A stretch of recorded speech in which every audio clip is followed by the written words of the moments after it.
A highly trained federal agent, badge, weapon, and the full authority of the U.S. government, fatally shoots an unarmed U.S. citizen. This wasn't a chaotic street confrontation. This happened during a high-sensitivity federal operation, a scenario where precision and absolute adherence to protocol are non-negotiable.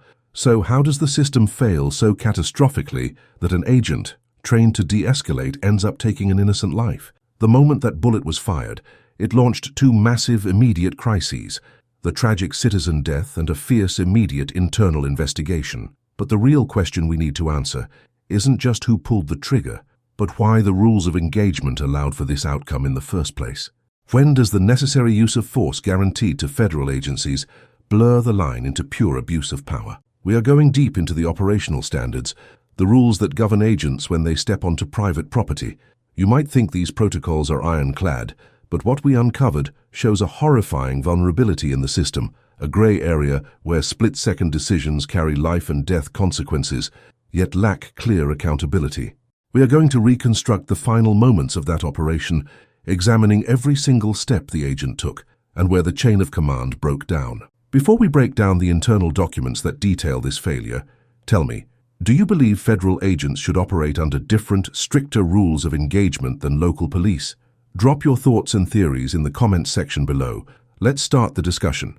A federal operation, high stakes, seconds count. But when the smoke cleared, the unthinkable happened. An innocent, unarmed U.S. citizen was dead, shot by the very authority tasked with protecting them. This isn't just a tragic mistake, it's a terrifying breakdown of procedure. The question isn't if the agent pulled the trigger, but why the rules of engagement, the very foundation of federal training, failed so catastrophically. To understand this disaster, we have to peel back the layers of federal law enforcement training. Unlike local police, who often handle a broad spectrum of crimes, federal agents are specialists, and their use of force training is designed for high-risk, low-visibility scenarios, often involving subjects they know are armed or extremely dangerous. Imagine their training as building a high-performance race car. Every component must operate with absolute precision, and there is zero tolerance for error at 200 miles per hour. The core component of that car is the concept of imminent threat. Federal agents aren't allowed to shoot based on mere suspicion, or even because they think someone might draw a weapon. They must perceive a direct, unavoidable, and immediate threat to life, theirs or someone else's. When an unarmed civilian is killed, it immediately signals a critical failure in threat assessment.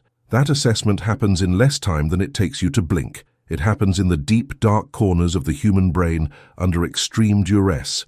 Let's talk about the science of stress, because this is where the precision race car crashes. During a high-stakes raid or confrontation, the agent's brain is flooded with cortisol and adrenaline. This triggers the primeval fight, flight, or freeze response. The body is literally preparing for survival. This massive chemical dump has a strange effect on human perception. While motor skills sharpen, the hands become incredibly fast and accurate at drawing and firing a weapon. Cognitive function, the ability to discern a cell phone from a handgun or a wallet from a knife, plummets. This is often called cognitive overload or perceptual narrowing, the infamous tunnel vision. Imagine trying to solve a complex algebraic equation while standing on a high-speed treadmill, with someone screaming in your ear and flashing strobe lights in your eyes. Your brain simply defaults to the quickest, most practiced response. And for a highly trained agent, that practiced response is neutralizing the perceived threat. The training is so effective at creating rapid physical response that it sometimes overrides the slower, more analytical part of the brain that says, wait, is that actually a gun? The agent is acting on a biological imperative, not a rational choice, and that distinction is the agonizing core of every investigation like this. If the science behind how stress warps reality and dictates life or death reactions blew your mind, hit that like button right now and subscribe. We do deep dives into the psychology of high-stakes situations like this every week. But the story gets even more complicated when we consider the operational environment. These fatal incidents rarely happen in a vacuum. Often, the operation itself introduces variables that exponentially increase the risk of error. Was the raid conducted at night? Was there faulty intelligence about the suspect's habits or the layout of the location? Was the citizen in question startled, perhaps moving quickly or erratically, because they were suddenly confronted by masked individuals in their home? In the darkness, Movement is often interpreted as aggression. A sudden shift in weight, reaching for a light switch, or even a startled jump can be misread through the lens of heightened fear and tunnel vision as the initiation of an attack. It's a tragic feedback loop. The agent is wired for immediate danger. The citizen is reacting to an unexpected invasion, and in the middle, a fraction of a second determines life or death. And here's a critical detail about federal protocol that few outside the Department of Justice understand. The concept of de-escalation often looks completely different in a federal sensitive operation than it does in a local traffic stop. When federal agents are executing a warrant on a high-value target, the priority is often speed and control. They operate on the assumption that the subject will resist lethally. This mindset, while vital for agent safety, tragically lowers the threshold for interpreting movement as a lethal threat when an innocent person is unexpectedly introduced into the volatile equation. But what nobody tells you about the investigation that follows a fatal shooting is how forensic and brutal it truly is. This isn't just about witness statements or body camera footage. It turns into a meticulous, almost scientific physics problem. Investigators don't just ask if the agent felt threatened. They use advanced ballistics, trajectory analysis, and increasingly, virtual reality reenactments. They map out the scene down to the centimeter, measuring angles, distances, and, most crucially, the agent's reaction time versus the time it would take for the perceived threat to materialize. They are searching for the reasonable officer standard. Did the agent act as any other reasonably trained agent would in that exact fraction of a second, given the circumstances? This technical analysis often reveals the agonizing truth. The difference between a justified use of force and murder can come down to 0.3 of a second. If the target was moving their hand toward a pocket at a speed that could have produced a weapon in time to harm the agent, the shooting may be deemed justified under protocol, even if the pocket only contained a set of keys. This is the terrifying paradox. The system is designed to protect agents from harm, but in its zeal to ensure survival, it sometimes sacrifices the innocent caught in the crossfire of a mistake, a misread, or a biological failure under intense pressure. The investigation will determine if the agent was negligent or if they were merely a victim of the very human limitations we all possess, exacerbated by the lethal environment their job demands. The legal and ethical ramifications of that distinction ripple through federal law enforcement for years. Tell me in the comments below, after learning about the science of cognitive overload, do you think use of force standards need to be rewritten to account for human biological failure, or should agents be held strictly accountable regardless of the stress they face? Let's discuss this critical topic. A federal agent, operating under the highest security clearance, fires a weapon. The target? An unarmed U.S. citizen. How does this happen? We're not talking about a quick draw in a dark alley. We're talking about a calculated, high-sensitivity operation that went fatally wrong, leaving a civilian dead and the entire structure of federal protocol under the microscope. When we look at police training, whether local or federal, the backbone is the use of force continuum. Think of it like a volume dial on a massive amplifier. You don't jump from 0 straight to 11. You start at 0, verbal commands, simple presence, and you dial up only as the situation demands. Next might be physical control, then non-lethal tools like tasers, and finally, lethal force. The moment that agent pulled the trigger, that entire system, that entire ladder of de-escalation was either bypassed or failed catastrophically. Why do these failures occur, especially with highly trained federal personnel? High-sensitivity operations are the perfect storm for cognitive overload. We often imagine these agents as robotic, calm under pressure, but they are human, operating under extreme hormonal duress. Stress hormones like cortisol and adrenaline flood the system, shrinking the window for rational thought from a comfortable second or two down to mere milliseconds. It's the primal fight-or-flight response, but trapped inside a tactical vest, demanding a legal and ethical decision faster than a blink. Imagine this. You are driving a Formula One car at 300 kilometers per hour. You see an obstacle. Your brain has to process the visual input, calculate the speed, assess the risk, and command your foot to brake, all simultaneously. Now, replace the obstacle with a potential threat, and replace the brake pedal with a firearm. That's the reality of a high-risk entry. The critical term here is perceived threat. The investigation isn't just about whether the victim was armed. We already know they weren't. The investigation focuses intensely on the agent's subjective reality at that exact moment. What did the agent see? What was their vantage point? Was there a sudden movement that, in their high-stress state, mimicked reaching for a weapon?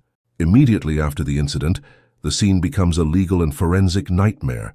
Because this involves a federal agent, it triggers multiple, simultaneous, and often competing investigations. It's not just the local police chief investigating. It's like having the National Transportation Safety Board investigating a plane crash. Every single decision, every piece of equipment, and every second of the lead-up is scrutinized.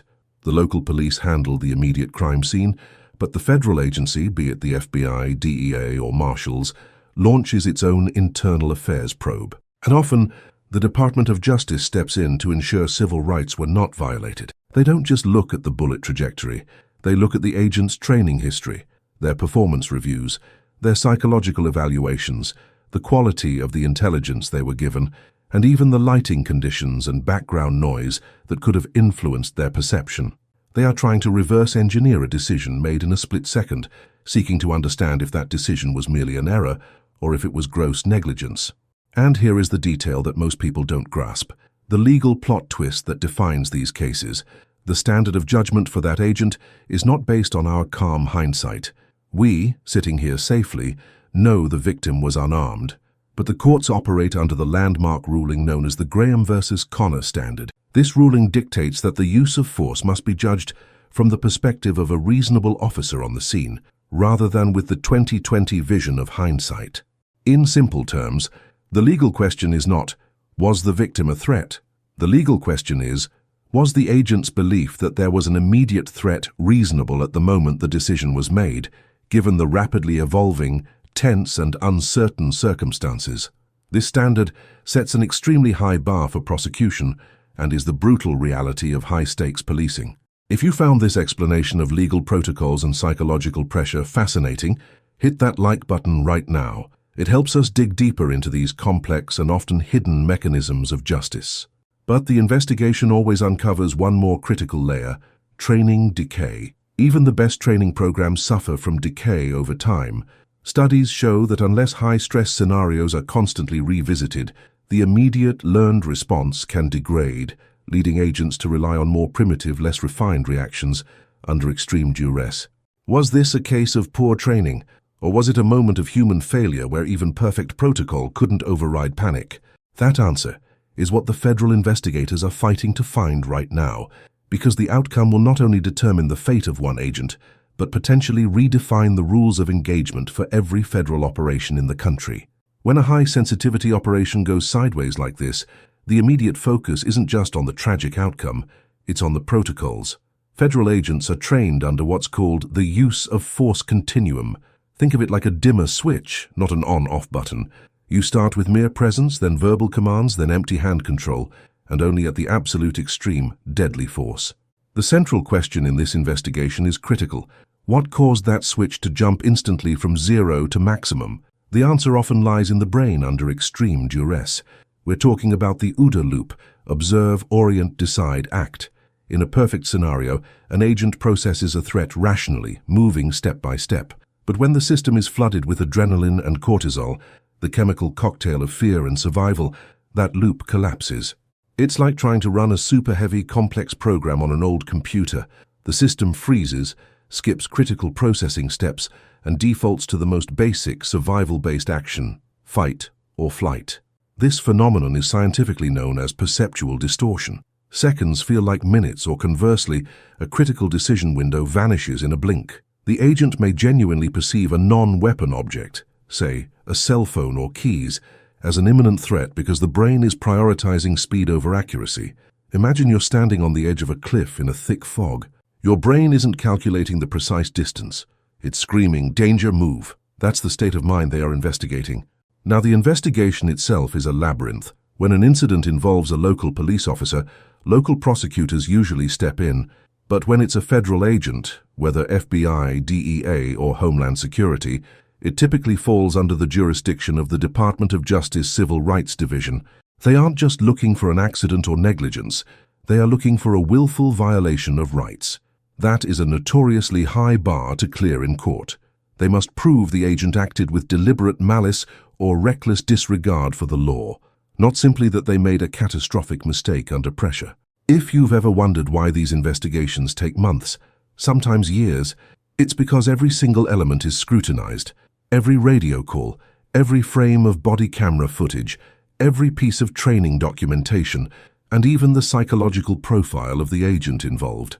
It's a deep dive into human error under pressure, aiming to separate policy failure from criminal intent.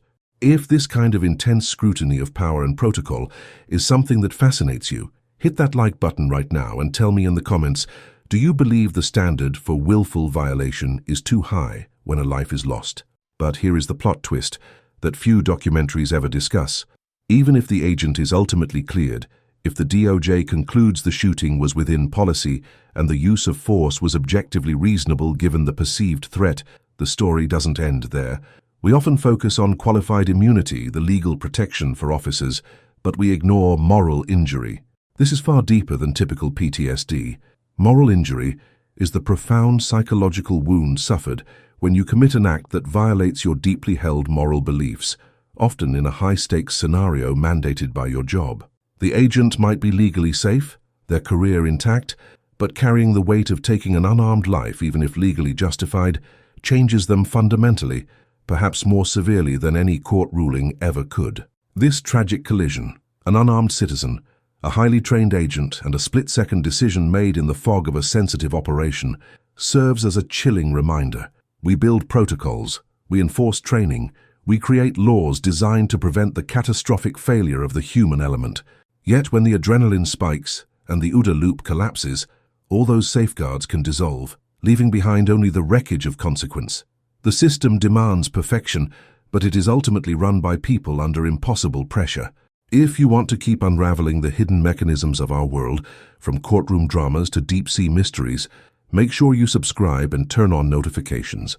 Until next time, keep questioning everything.